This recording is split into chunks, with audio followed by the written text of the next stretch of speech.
Good morning. Come on in and have a seat for some cold iced tea. I am Emmy, and this is House of Chatter podcast. And today we are covering the Blake Lively case, and we are looking at her yelling problem. How is everybody? I hope this live goes well. It's unexpected. I was hoping this to be just a video recording, but let's hope that StreamYard doesn't crash on me or make me cry because I've had a series of audio problems. So, good morning, everyone. Pray. There seems to be a break in the weather, so I'm hoping that I can bring this to you without any problems. I've missed talking to you guys. Okay, so we are talking about Blake Lively's yelling problem. And I kind of wanted to take a look at this because she brought it up in her complaint. And I thought it was interesting that she brought it up considering that, Justin Baldoni was yelled a lot during his experience in this movie. So I'm just going to start off reading this text message. This text message was sent, I believe, in November. I will show you the date on this. It's pretty long. This was dated 11/12/2023. And I didn't really read this, or I didn't really notice this in the beginning, but I just kind of wanted to bring this back. So it says, "Hey fellas, I know it's been a while since I texted this group, but alas, Jamie and I are back in New Jersey trying to finish the film, and prayers are appreciated. Just wanted to give you a little update. These first few days have been torturous and up there with the worst of all of them, but I preface the below with the fact that I'm actually okay. Jamie is more than okay. We are getting through it. The amount I've grown since the last time is even surprising me. I cried yesterday because I felt the protection and the deep knowing I am not what I am being portrayed as. I feel protected and clear. Jamie has been unwavering, and I believe it'll all be okay. So we made the bet the strike would end and spent money to send the team back to Jersey. The actresses' team knew this was happening. All was going amazing. Then the strike ended as we hoped. In an effort to gain power over me personally and the studio, we received a legal letter citing how safe I and the workplace were for the actor or actors, and that she won't return to work unless we meet 17 conditions and send her the unfinished director's cut of the movie. I didn't know that. I didn't know that she also requested the director's cut. Hi, Leanne. I'm hoping this live goes well. So if I have an issue with audio, can you let me know? And thank you for the Zoom advice. I am trying to figure that out. And then I'll just continue with the text. Won't return to work unless we met 17 conditions and send her the unfinished director's cut of the movie. Also, that she has been considering leaving the film and not returning to work because she has the legal right to do so. We have responded and met the conditions, and after she sees the film, she will decide. The good news is I'm so proud of what's been shot and cut together. So we have the goods there, but shoot stuff all in limbo as we're waiting. Pretty tough stuff to digest. And of course, we all know what this document insinuates, that I am unsafe, actually harassing, etc., etc., etc. There's even silly things inferring Jamie was inappropriate, which is silly. It's all manipulation. We don't believe she will leave or leak to press, but this is her threat of a nuclear bomb, as she knows this is the only way to get to me. I believe this is in part punishment for standing my ground and not giving her little things she wanted. Let me just check in with the chat. Hey, Ref. Glad you're here. It's an impromptu live. I was supposed to be a video like I promised, and I did something, and here we are. So this is interesting. And when it comes to the yelling piece of this, let me just find my tabs. She includes the yelling part in her filings. Here's a situation where it's in the opposition to the pleadings. She mentions other instances of yelling. So during a pre-production Zoom meeting with producers, Mr. Baldoni, joining from California, lashed out at a female producer, Alex Sachs, our favorite person, for disagreeing with him, and later sent an apology from California acknowledging that he had mansplained and had been dismissive. Later, when Ms. Sachs attempted to push back against Baldoni during filming, he reacted with explosive anger, slamming his hands onto the back of a chair while angrily yelling the producer's name. And we have it also in here. Talks about, this is Sachs, and they're talking about it. Right. Yes, I think it was on a phone call. Okay, and that did not please you very much. Correct. And you told Mr. Baldoni, right? No, I actually didn't, but he apologized to you, didn't he? He did. So he knew or felt that he had been impolite. Is that the right word? I think that's the right word for impoliteness. Objection, yeah. And apologize to you, correct. Do you think Mr. Baldoni cut you off during that call because you were female? Objection. Witness, I don't know, but I was the only person on the set that he constantly yelled at. And that is our favorite person, Miss Sachs.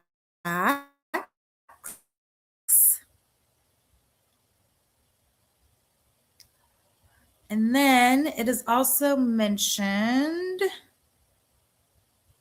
she mentions it in here as well. This is opposition to summary judgment. Wayfair and Baldoni fostered a hostile work environment for women. Multiple women felt uncomfortable, marginalized, harassed, objectified, and disrespected by the environment Baldoni and Heath fostered in connection with the film. Baldoni and Heath marginalized and mistreated women based on gender. In February 2023, pre-production, Baldoni admitted in a lengthy note,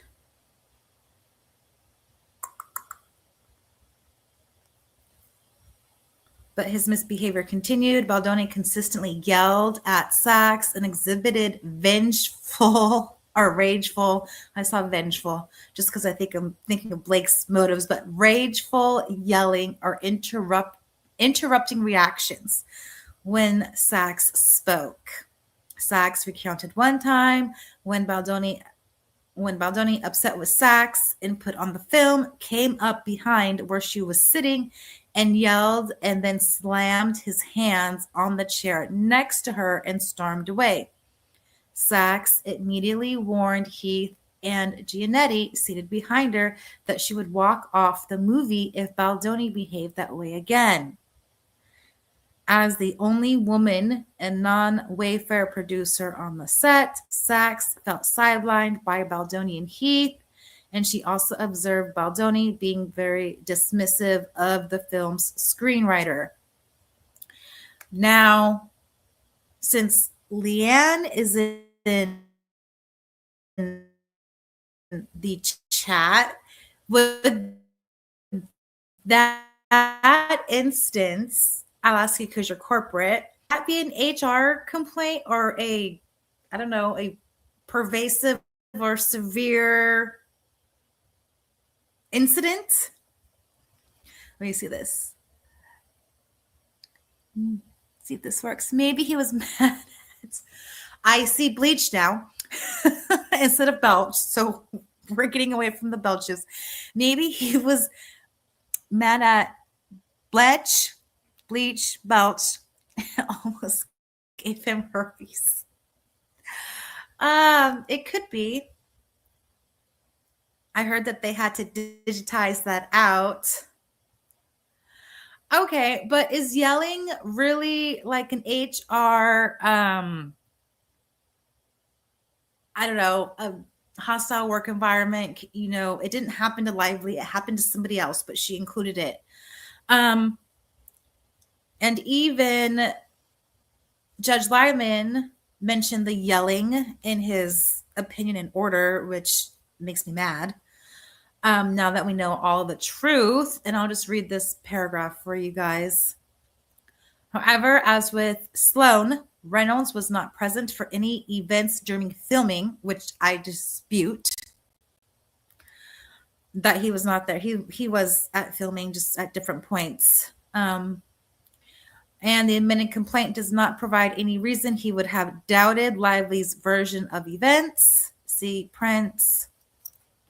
Case law. Plaintiff does not allege facts that would have prompted defendants to question the reliability of any sources, quoting case law. In fact, several allegations in the complaint support that Reynolds believed that Baldoni engaged in actual misconduct towards Lively. During pre-production, Reynolds screamed at Baldoni after finding out that Baldoni had asked his trainer about Lively's weight. Again, I just thought that was dumb.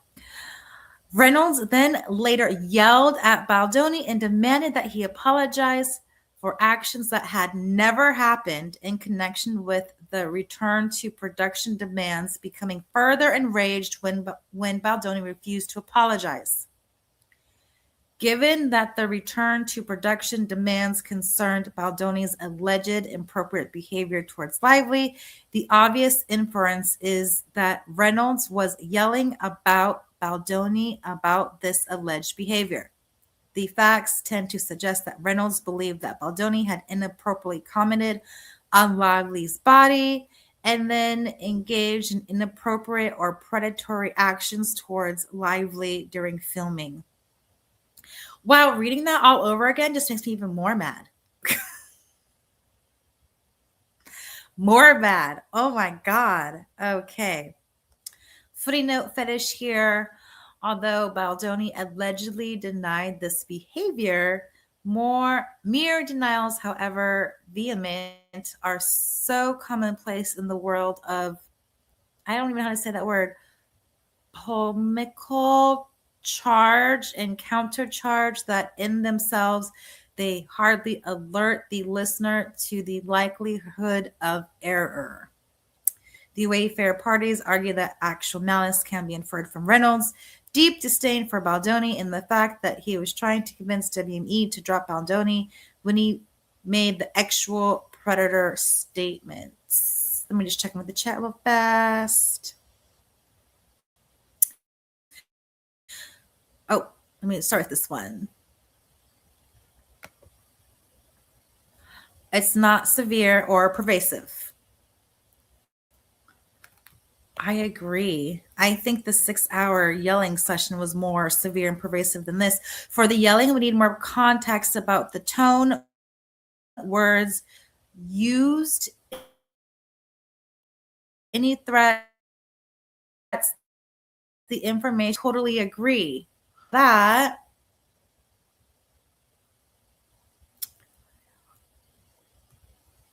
I want to say, let's take a look at this. The infamous January 4th meeting, which I do think this incident would be severe, just because of the length of this belittling of Justin, and the fact that it happened in front of the producers that were supposed to protect the HR piece of it all and protect everybody and be a safe environment. They just let it happen. And wasn't their job to come in and not have a hostile work environment, but this I think changes everything, and I just wish that they would have sued her sooner, honestly. Okay, so this is Jamie Heat's deposition. And the question is, and you're giving me a full scope of your memory about what was discussed in that 5 or 6 hours. Objection. Witness. No. A lot of it was Ryan belittling Justin. For 5 or 6 hours, a lot of it was. And when you say belittling, what do you mean by that? When she first started reading a couple of her things and Justin was hearing this, taking this in and trying to make sense of it, he was frozen by hearing this stuff. And instead of, well, let me not say instead of, and his reaction was that he was being a coward. That what you do when a woman says this to you and points out these things, you just stand up and you just apologize and apologize. And Justin was just like, but I didn't do this. And then he raised his voice and used some language and insinuated that he was not a good guy. And it goes on to say that Baldoni was not a good guy. Yeah. Okay. And he did it very aggressively. And he did it to me as well, more at him. It may have been the hardest thing I have ever witnessed someone talking to another person with such belittlement. So, and then it goes on, and this is my favorite part, where they talk about fabrication. But that would have been probably the hardest workplace meeting to watch, and I probably would have walked out in tears. Wrath says, I can't even imagine what was going on for those 5 or 6 hours. Did they feed everybody? Were they just crying, just yelling, oh no, we're having problems again? I am not sure everybody, including Lively, why would they let 5 to 6 hours happen? Isn't that severe and persuasive? So I just wanted to look up the yelling piece of this. And I've been in workplaces where there's been yelling, and I've quit, because why would I want to be in that environment where there's yelling? Oh, and you know what? On that note, let me show you this text message, because it'll go into, I guess, the legality of the yelling. So this is how it affected Justin Baldoni, that one incident. Sorry for not giving an update. Last night was one of the hardest nights of my life. It's hard to describe what happened exactly. The only way to describe it was an ambush. I had no words. I couldn't formulate sentences. My brain was trying to defend itself when they were needing me to apologize for all the ways I have fluffed up and made her feel unsafe. Ryan was talking to me like a 5-year-old and scolding me. They essentially said that Jamie and I are not who we claim to be, and that for us to have a podcast is unsafe because it makes people feel like we are safe. I was read from a phone all of the things that I did, while many of them were based in actual situations. The events were wrong and things were taken completely out of context. The word creepy and abuse were used in reference to me in my behavior. I was then given the words of what to say and had to apologize, which I was unable to do because my brain was trying to comprehend what was happening.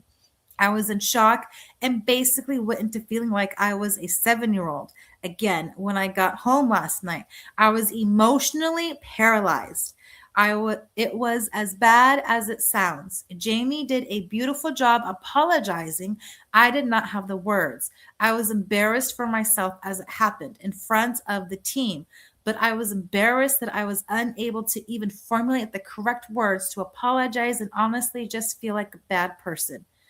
It's hard to feel so much of what they believe about me is false because they are so convinced that is real. Looking for those nuggets of learning, which there are many, and somehow have showed up today. Thanks to Jamie and my wife, we are currently shooting. I love you all. Now, this last sentence, we are currently shooting, it just sounded like he wanted to quit the whole entire thing and just blow it up, right? It was like affected how Justin Baldoni wanted to work. Sorry about the audio. I know it's cutting in and out. Thank you for sticking with me. Hopefully we don't flood. And I hope anybody who's in Western Washington, stay dry, stay safe, and get out. It's just, I am just amazed at how much water there is. Sorry about going on my little tangent. Okay, the yelling piece. So I'm not HR. I work in healthcare.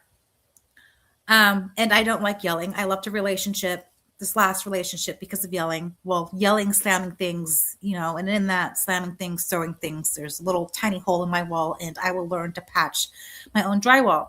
So I wanted to look into what can you really say yelling is harassment? Considering I don't have an HR person. So employers are legally obligated to maintain an environment free from harassment, which requires proactive measures. This includes implementing comprehensive anti-harassment policies, which Wayfair had, that are clearly communicated to all employees, which Wayfair did. These policies should detail the procedures for reporting incidences, daily call sheets. Yep, I knew this was going to freeze on me. Let me just check in with the StreamYard to see if you guys are still there. Are you guys still with me? Nope, cutting in and out. Okay.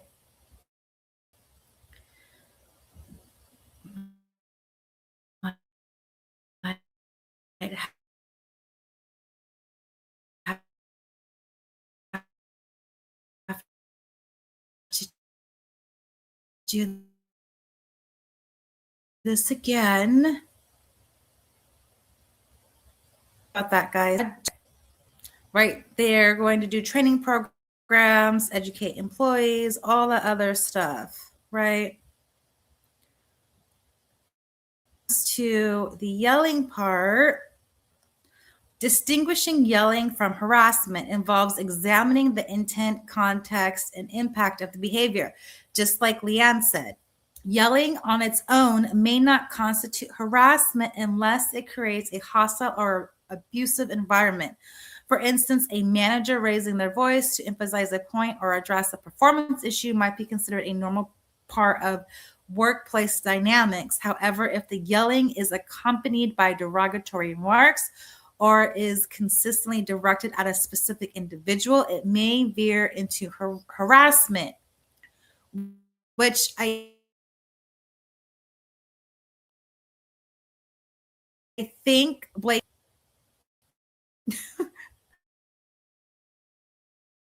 So is it Sharana? I'm so sorry about the audio issues. And as you write this, we're in a storm.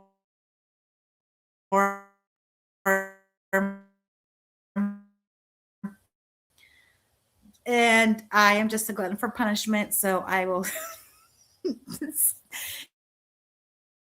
Wouldn't this yelling incident be considered part of harassment because of what Justin Baldoni was feeling? And this could have totally impacted all of production. He could have just said, fluff it. And he wanted to. Didn't he just wanted to like blow up the whole entire thing because he was so tired of all of the little, I call it death by a thousand cuts, because I think that's what their motive was. A death by a thousand cuts. It was the Deadpool. I think they did this with the rhythm section. I'm sure they've done this on other projects. So really, in the context of things, they are just contradicting each other. Or Blake Lively's just contradicting herself. And as a producer, if Blake Lively really, really wanted to be a producer, she shouldn't have let that happen. But my StreamYard is just dying. My connection is dying, I think. And as a producer, any other negative verbal behavior at the workplace, Marines who couldn't keep their rooms clean, who had broken furniture, to pretend that I was big, bad, and tough. And if you see me in real life, I'm not big, bad, and tough. I'm a little snowflake. You guys know my heart. I cry. I just anxiety, whatever. But in that context, I yelled, and it was kind of an expectation that I yelled. So I had to learn how to yell. If you have too many cooks in the kitchen, everybody's trying to do something else. And when Blake Lively brings up the yelling, I think she just shoots herself in the foot, because I don't remember Justin Baldoni yelling at Blake Lively. I don't remember any of those accusations. And yes, maybe Justin Baldoni yelled at Alex Sachs, but did she take that to HR? Did she make an HR complaint? Angie Giannetti was sitting right there. Did she say, hey, Angie, I want to make an HR complaint? She didn't. Hey, Jamie, I need to make an HR complaint for this yelling. It's making me feel like crap. I want to quit. I want to, I don't know, break a camera or something. Or I'm not going to show up for days at a time because I know I'm going to be yelled at. And those things happened on Alex Sachs' part, right? Because Blake Lively wanted to make a point that Alex Sachs didn't make a complaint to HR. In fact, she just wanted Justin Baldoni and Jamie Heath out of there. Jamie Heath out of here. Yelled at for 6 hours. I'm not going to come to work for the next 3 days because it set off my irritable bowel syndrome, and I can't get out of the bathroom, and I can't venture outside because of, my problems. None of that was happening. None of that happened. So in Blake Lively's effort to show how abusive Jamie Heath and Justin Baldoni really are, I think in the end, she shows how Ryan Reynolds is. And I really want to see them take some sort of and I don't even know if they can, but I know it's probably coming as far as karma. Just take some sort of action against Ryan. Somebody wants to help me work on some content with the subpoenas. I do have a Blake. Appreciate it. If you guys are still with me, what do you guys think? Was it a bad move to Illings being a monster? And I think my audio is out or my StreamYard is out. Thank you for sticking with me. I'm going to jump off and I'll probably make some more videos or try to make some more videos, just not on StreamYard. All right. I hope everybody has a great ones with the recent news. It's very triggering. And I know a lot of people have a lot of personal experiences on substance abuse and mental illness and families and the connection issues. It's like raining Armageddon, or I don't even know, atmospheric